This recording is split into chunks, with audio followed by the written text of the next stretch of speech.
first of all, thanks for being here. I actually feel like it's a pleasure and a privilege because of a mutual love that we have. Okay. So I feel like it's a privilege. It's really to me a first. It's the first of this type of interview that I'm gonna be doing here. But tell the people about yourself. I mean, introduce yourself, your name, how many kids you have, and what does fatherhood mean to you? Well, my name is Tyrone Coker, and I have 9 kids. Fatherhood means a lot to me, awfully lot. I didn't know nothing about fatherhood. It just come to be, and I had these children, and I done my best. Mm-hmm. In doing so, my kids tell me that I done a good job. I kept them all together. Father of 4 different mamas, and we all were raised together like in one house, but they were with their mama, and I just took care of them the best I could. Was that hard? Was it hard them having 4 different moms and able to keep them together, like under? Now, when you say together, are you saying under one roof, or are you saying just in the same city, and they all knew each other, or? Yeah, they all knew each other, and we all in the same city. It wasn't under one roof. It was just that, like I explained to the mamas, if they couldn't take care of them with my help, give them to me, and I took care of them in my house because I was married, Mm-hmm. and we could all stay under my roof. It was been cheaper for me to do it that way than the way we did it. Mm-hmm. And the mamas were understanding. Well, you just take care of your business. So that's what I had to do. Never went to jail for none of them, child support and none of that. And everybody else was going to jail and catching hell trying to keep up with their offsprings. Mm-hmm. Over the years, how has the perspective of fatherhood changed for you? What are some of the moments you cherished as a father in your journey? It changed me because some of the things I wanted to do, I couldn't do because I had the kids and I had to stay on my grind. I just couldn't do it. We went places, jazz festivals, carnivals, and what have you. We just traveled a little bit together. Mm-hmm. Not all of us at one time, but the majority of us. Mm-hmm. And they enjoyed that, and I did too. The ones that could. Yeah, the ones that could. Some of them were too young to travel, but we jump in the old car and take off with the rest of them. Mm-hmm. Tanya and I went to a jazz festival down in Atlanta. So if it was anything like that, I know you had a ball. Back then, you probably didn't have the tents and all those types of things. No, we had the hotels. Uh-huh. Had to stay in the hotel. Didn't have to, but we stayed in the hotel. Mm-hmm. Where when they got up, they'd go swimming and everything like that, Mm-hmm. which was beautiful. I taught them all to swim. You taught them to swim? Yeah. Okay. They thought I was trying to drown them, though, but they'll tell you about it. I don't care. So you was a good swimmer. Yeah, I swam pretty good. Were you a lifeguard, or what did you learn to swim? In the creek. I should have known that. In the creek. Right. Probably a lot of my problems today. Uh-huh. You know, physically, Mhm. swimming in that creek. I think about it now because they're coming through and they're straightening them out and taking all the gunk out of them and bringing them back to the river and the lake. Mhm. But the creek I learned to swim in, it dumps right into the Maumee, Mhm. which we were raised over there on that side of town, and we hunt, swim, fish. We had a good childhood. Mhm. So are you from Ohio? Yes, I'm from Ohio, Okay, born and raised. born and raised. Okay. Were you did you ever get a chance to uh, travel anywhere else, or? Yeah, I've been to about 20 states, 2 foreign countries, Vietnam and Germany, which were, I say I grew up in Germany because I got out of high school and I went in. To the military? Yeah, Okay, so you was in the military. yep, What branch? Army. Army. Okay. Well, that's only one was accepting us, and you know, it was not easy getting in service into the other branches. Really? Yeah, it's the largest organization in the world, but it's the most prejudiced organization. I didn't know. I thought if you can go to the Air Force even back then, they would let you go, or the Marine Corps. But the Army was the one, really the only choice a lot of us had. Is that right? Yeah, you had to be exceptionally smart to go to the Air Force. Mm. You know, their test was, and the Marines was more lenient than the Air Force and Navy. But the Army, they took who they could get. Army got everybody. Yeah. So when you were over in Germany, where were you stationed over in Germany? Then my duty station was in Mannheim. Mannheim. But I toured all over Germany because I was in transportation. Okay.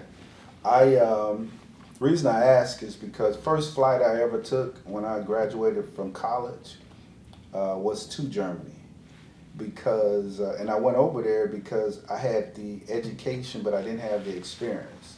So I had a cousin who was stationed. Well, he wasn't stationed; he was out, but he was working at Landstuhl Regional Medical Center, the main military hospital over there in Germany. So I got a chance to learn some computer stuff, get some experience. I also started my master's at University of Maryland in Europe, which was in Heidelberg. Yeah, I've been there. Yeah, which is in Heidelberg with the castles and all that. So were you stationed in Heidelberg? No, I was stationed in Mannheim, but my job took me Heidelberg, Frankfurt, Munich. I traveled all over Europe. Pulling them tanks, transporting troops. Good duty, Mm-hmm. good duty. That's good stuff. I can imagine the wealth of experience, the wealth of knowledge that you have on the inside. What are some of the lessons you would like to pass on to your children that you really want them to know? I mean, if there was any lessons that you can give them, what are some of those deep lessons? Stay in school, take care of your mother and father, and get all the knowledge you can get. Because like we were just actually talking about how the world changes from computers to artificial intelligence and stuff like that. So I can definitely see that as being key, most definitely. Any other lessons you would like to pass on to your children? Come see me more. It's not a lesson, but it's something I appreciate. My father really, that's one thing. My father is no longer here, but I know that's one thing I wish I could have done more. Was talk to him, ask him a bunch of questions. I didn't know how. I understand that. I didn't know how, but I wanted to. Yeah, I really wanted to, and I mean that's definitely important. You know, the Bible talks about how you definitely got to honor your mom and your dad. I get that. Sometimes it's not. I don't know. Just depends on. Just depends on the way that I came up. Yeah, kind of hard, because what happens is my father only knew, as pertains to fatherhood, initially, of what he learned from his dad, and his dad only knew what he learned from his dad. So doing that type of lineage, it really wasn't a lot of passing of the torch, and there wasn't a lot of foundations that was built because of where we came from. I guess it'd be kind of hard, at times. My dad, he was a molder. I worked in a foundry and worked 2 jobs to raise us. I'm out the family at 12. And in doing so, I got hard work was important. Keep a job. I can see that hard work in Tanya. She's a very hard worker, and I see where she gets that from. She had to work hard. She done it all on her own too. I'm proud of her. Extremely proud of her. I thought she was gonna be a lawyer, but She should have. She should have, but I tell you, it really doesn't matter what she did. She was going to be good at it and work hard at it. yeah, But she would have been a good lawyer. yes, she would have. She talks, speaks languages, 3 or 4. I don't know where she got it all from, but she and her sister is very successful. Me and her older sister is closer than me and Tanya are. I shouldn't say that, but Now, how many daughters do you have? 4. 4 daughters. Now, the sister that you're talking about now, who is that? Serena. Serena. I've never met Serena.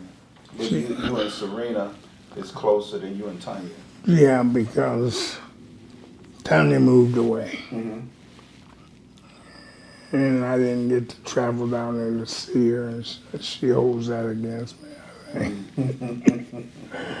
You got a car in there. I've been in Georgia 20-some years, and I only been there once. Things happen, and couldn't get down there. But I promised her yesterday that I'd be down there more because I got another daughter that moved down to Augusta. And what's her name? her name is Jada. So you got 2 daughters in Augusta now. Yeah. Okay. One just got out the military and moved to That's great. She was in the Navy, so she followed your footsteps in that. So she must have been there, what, 20 years? No, she didn't do 20 years. She done 4 or 5. So Serena is here in Ohio. Now Jada is in Augusta, Tanya's in Augusta, and you have a fourth one. Where's she at? Kate? Katie, she's here. She's Katie? Katie, yeah. Okay. She was a bus driver, but she retired. She's in limbo now. She don't know what she want to do, but she's gonna do something. I'm sure. Yeah.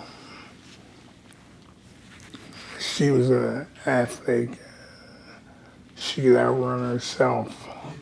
She was real fast, but she didn't pursue that. But So she's supposed to be an athlete. She's supposed to be trying out for the Olympics now. yeah, yeah. Okay, okay.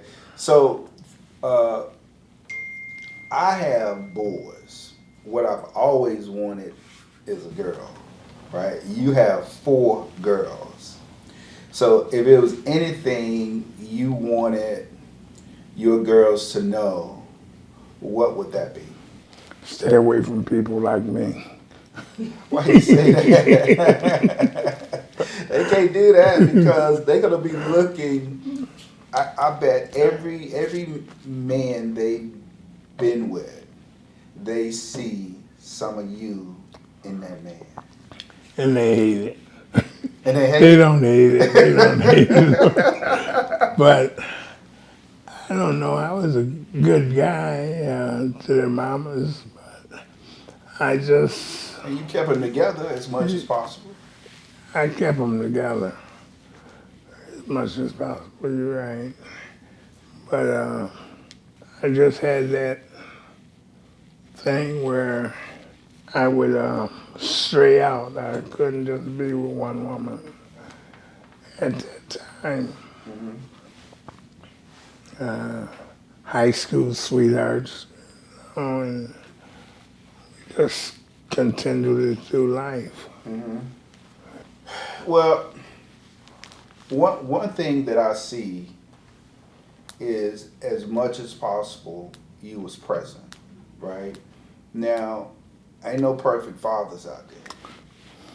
I mean, so you don't have. We got this saying that you don't have to be perfect, but you got to be present. Yeah. And that's one thing I see and I hear, that you was always present as much as possible, and you left the door open for, if it got too tough for the mom, let her know they can come over here. It's gonna be rough, but they gonna come over here. Come over here. Yeah. And if you need something, don't hesitate to call me. And if you send the kids to my house, which they came to my house regular, don't put them on no brand new shoes and brand new outfits, because that means telling me that they don't need nothing. If they need something, don't send them dressed up, because my wife would take them to the store. She had accounts at Montgomery Ward's. What was that other Montgomery Wards. I remember that a long time ago. Yeah. Sears. Montgomery Ward, Sears. yeah. It was one more. It was. There's another one. Line store. Line store. What you call it? Line store. That was too much. I don't remember that. She had accounts at them stores just for the kids, which was beautiful. Well, that's good. We stayed married 30 years. I got the big head. And, So you was married for 30 years. yeah. 10 years before that, we went together. So you was together for at least 40 years. Yeah. I mean, dealing with the challenges of fatherhood can be, emotionally challenging. How have you been able to keep everything together and keep things together during this time? How have you been able to do that? Stay strong and present yourself as a strong man as a father? As a father, my kids came first, then me. It's not easy. Hasn't been easy, but I keep my head up straight and stay prayed up. Is there a particular church that you attend here since you here? Has it been the same church? Or? Yeah, the refreshing place on Nebraska and by Dave's funeral. It's a nice congregation. Um, I think he's saying more sanctified than he is Baptist or non-denominational because we do a lot of singing and Praising. yeah, and kids get to run around the church and like who sanctified churches. Mm-hmm. Like is that like Pentecostal as well? Yeah. Yeah. You would consider your religion to be, or your denomination to be, what? I consider myself a Baptist, Baptist. but I love his church. I love the way he's going with it. Mm-hmm. Mm-hmm. You were saying earlier that you would like your kids to come see you more. Have you seen an uptick in that here recently? I get phone calls more often. More often. Yeah. Phone calls are good. Yeah. It's a start. Mm-hmm. It's just that my health is going, but and I worry about that because everything that come along, I get it. Mm-hmm. I don't even know how much longer I can hold out. But at an early age, I got shot up. And they told me that it was like I was on the table and my life was on the tips of my fingernails, leaving my body. I was hanging on by the tips of my fingernails to life.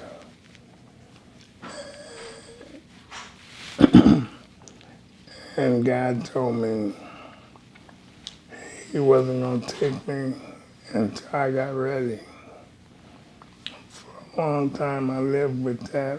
I didn't quite understand what he meant by that. So I lived a buck wild life. And then me and Serena, my oldest daughter, said, "Oh, she's Jehovah." And we sat down, we had a conversation, and I explained my experience to her. And she told me that it don't mean he's not gonna take you till you get ready. She said something like, she put it, but I didn't have to be ready when he come for me. But he's giving me time to get ready. You know, I looked at it a lot different after that. Got shot up. I got car accidents, motorcycle accidents. All I done been through. Why am I still here? How old are you? 76. At 76. I know that there's a reason. Because the doctors has said once before that you wouldn't make it but a few months. And you'd made it years later.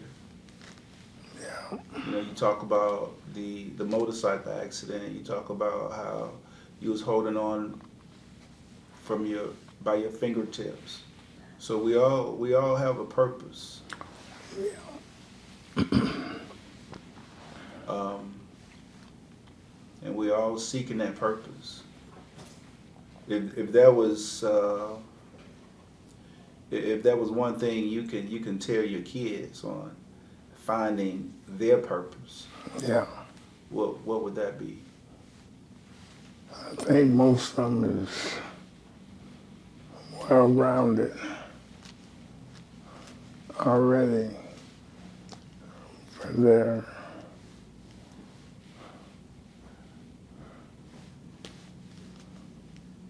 future, for their just get close to God. Get close. Do you think going to church more or weekly would assist in that? It would help. It couldn't hurt. Uh, it's a tough one. But if they went to hear more about him and probably seek him out. Yeah, that would be tough because I mean that's more so being around that fellowship, but you can't be in church every day, No. you know. So there's something we all can do daily. I mean that's a conversation that we can have all day, but it's building that personal relationship for me. That's what it is, a personal relationship with God. We talk about projects and legacies that you've done with your kids, like teaching them to swim. Y'all went to jazz festivals, and when they came over to the house, they was able to, you know, go shopping at department stores. They had accounts for stuff like that. Um, is there anything else that you can perhaps like tell them like right now on what they should do more with their children to build those projects? I tell you this, one thing that I wish I could have done more when my kids were smaller was take them fishing. Right there. Right there. Right. I didn't do that a lot. I mean, when I was over in France, when I went to Germany, you know, France ain't that far, right? So I went fishing in France and had a nice time, I tell you. Had a nice time and feel like it could be very peaceful. Yeah. Did you fish? Yeah, I fish. Yeah. Still fish. You do? In the river? In the river. In the river. Wow. I need to come go fishing with you. Yes, my poles are sitting I got a foyer when you walk in, about a 5x5, and my poles are in one of the corners. Mm-hmm. Keep 3 of them right there, ready to go. So, which one of your kids did you fish with the most? Kwani, that's my boy. He was, he's my miracle child. He was born with cancer. And he had about 30 different operations or more. And he didn't let that stop him. He got out there with one leg of his wrapped in gauze, and just carry on like the rest of the kids. Mm-hmm. Couldn't deny him nothing. Where we went, he went. Very relentless. Yeah, in the pools, on the fish bank. I remember when we went fishing, bought him a brand new pole, him and Pais. Now kids, they know everything, so they took their pole, wouldn't let me show them how to cast it out. Kwani was first, he took his pole and threw everything in the water.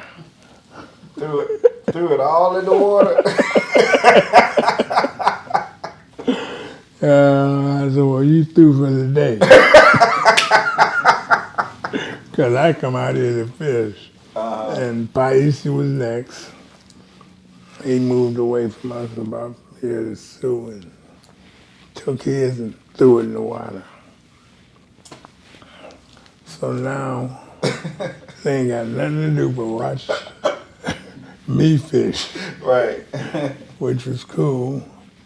For a minute, then they got bored and they wanted to go out and run down the bank of the river, which we were in Maumee. It's got a woods and right there at the bank. It kept on going. And I had me a new pocket fisherman, kind of folds up from about 5 feet to about 18 inches. What is this, a pocket fisherman? What is that? It's a fishing pole that retracts. Okay. That you can put in your pocket. Well, you can't get it in your pocket, but It's just small. yeah, a little taller than that bottle once it retracts. Uh-huh. So I'm fishing with that. And my wife there, and we having a grand time, but the boys, they just took off, and she become worried, I become worried. So I had to stop fishing and go looking for her. I found them down the river and having a great time, throwing rocks in the water, making other people irritable. So I brought them back down, and then we were packing up, and I took that pocket fisherman, got on the top one, and I pushed it, and it went right through my hand. What is this again? A fishing rod? A fishing rod Went through your hand. through my hand, about that far. So I was scared to death. I wouldn't pull it out. And the boys, they had ran off again, so we had to wait on them to come back. I was getting mad about a minute because I wanted this thing out of my hand. Get over to the hospital. They looked at it and said, yeah, you're all right, and pulled the thing out. That's, what, were they made of fiberglass back then? Yeah. Ooh. Well, you know, it's the end of it up here, Uh-huh. and that's thin and narrow. Oh, yeah. About an eighth of an inch wide, but Uh-huh. even to this day, you wouldn't know he had a false leg up to his knee. Does everything. Yeah, I can see that drive in Corny as well from you. I mean, anytime you can, like you saying, the way he was born, and still go out and get a CDL license, I mean, that speaks volumes. Yeah. That speaks volumes. That speaks of a drive. That speaks of everything that you were talking about earlier. It's my boy. And I see him every day, if not every other day. Mm-hmm. Come by and sit on my porch. How you doing, Pops? Doing just fine, thank you. Need anything? No. Good. So you got 4 girls, and how many boys you got? 5. Five boys. And Corny was the one that went fishing with you the most. Yeah, all of them went, Mm-hmm. but Quantity's the one that wanted to go, Mm-hmm. and the rest of them want to go throw rocks in the water. Make a skip. Now, Paisi, he likes to fish now. Mm-hmm. Tyrone ain't doing nothing, he don't. He's another truck driver.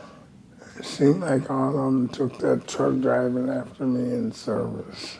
Okay. I didn't know you drove trucks in the service. Transportation. Okay. You was a truck driver. Dodging the missiles. Behind it anyhow. Uh, Behind it anyhow. yeah. So I'm sure during this time you got a lot of family to help you and support you, and being a father. I know all your children's grown right now. So how important it is for a father to have a support system, a community to help them in raising their children. It's very, very important. My initial family, mother, father, and my siblings, they all help me. When I get together, we get together, it was just a big thing, you know, it was really magic. See how they interact. They help raise them. Well, you better get on home like that, you know. Mm-hmm. Mm-hmm. Right, that neighborhood is strong. I know where I'm from Alabama. A lot of times it was nothing like getting together in the backyard, playing music, barbecuing, and just create those types of memories. Did you have the same type memories? Yes, yes. Still do it to this day. My son, Pi, he likes the barbecue. And, Oh, he the grill master. yeah, he think he is. He all right, though. Uh-huh. Yeah. It's warm outside, he get fired up. It's dark, he fire that grill up. Be out there 10 o'clock at night grilling. Mm. Man, if you don't quit, wake me up when you get it done. Call me when it's ready. Yeah. Did any of your other sons do any? Did you like the grill? Yeah, I used to. I'm a chef now. Okay.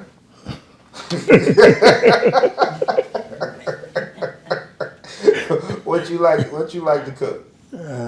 Steaks, ribs, and chicken.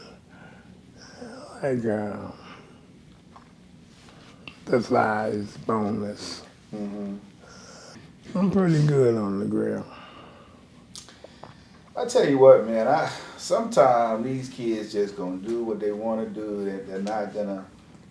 It's not gonna be as important to them as you think it should. Like, for example, my son is in Nebraska now. He played played football at Nebraska University, and he just moved in. And one of the things he told me, it was like, Dad, I gotta learn how to cook. I was like, well, why don't you just start on the grill? You know, I was like, what type of food y'all be eating on the grill that you're not cooking? And he said steaks. I said, okay. So I knew he was coming into town for a week. So I went to Sam's and I bought about 6 steaks, big thick steaks too.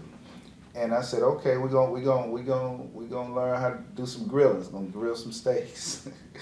Man, I tell you, I was really wanting to show him how to grill steaks, because it's just certain things I didn't do a whole lot of when it was coming up. He was not interested.